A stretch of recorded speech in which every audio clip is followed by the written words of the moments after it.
ito ang pinakamagandang talk. Ito. Do you agree, yes or no? On behalf of the MaPSA leadership and all the members of our community, I extend to you our heartfelt welcome to this year's General Assembly.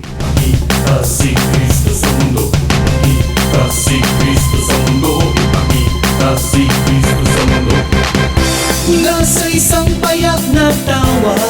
MaPSA does not disappoint. Kahapon, ang topic ay AI. I am the eldest in the group, but I appreciate AI very much. So, I learned so much from the sharings. Natulungan ako ng sharing kahapon. Panayad lumipas ang panahon. Paggawa, pag-ibig ang siyang hamon. When academic excellence is often pursued in the expense or at the expense of spiritual growth. MaPSA, MaPSA. My intention really here was to look at technology. Sometimes kasi, as an admin, I would know that increasing salary is not just an easy yes or no question. It talks about resources, financial resources.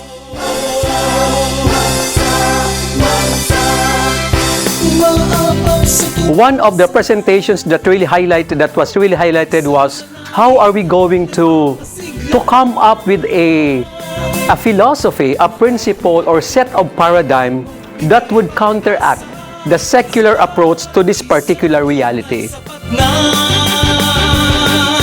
MaPSA, MaPSA, ang tanging galaw mo.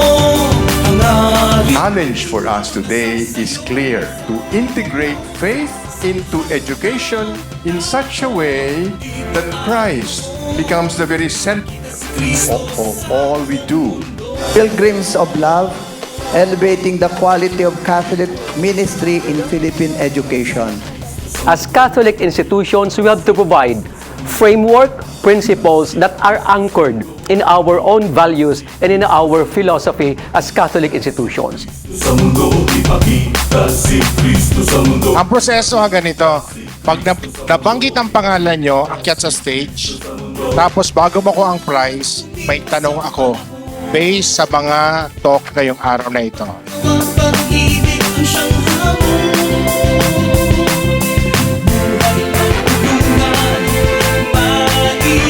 One thing that I learned from the talk a while ago, or from the panel discussion a while ago, is that as Catholic schools, we need to adjust, we need to adapt on the inclusivity of the LGBTQ community. As one of the audiences said a while ago, that if we have some policies, why we cannot adjust to our students. We are a Catholic school and we do accept everyone. In the face of evolving educational challenges and opportunities, we have remained steadfast in our mission to provide quality Catholic education across all member institutions.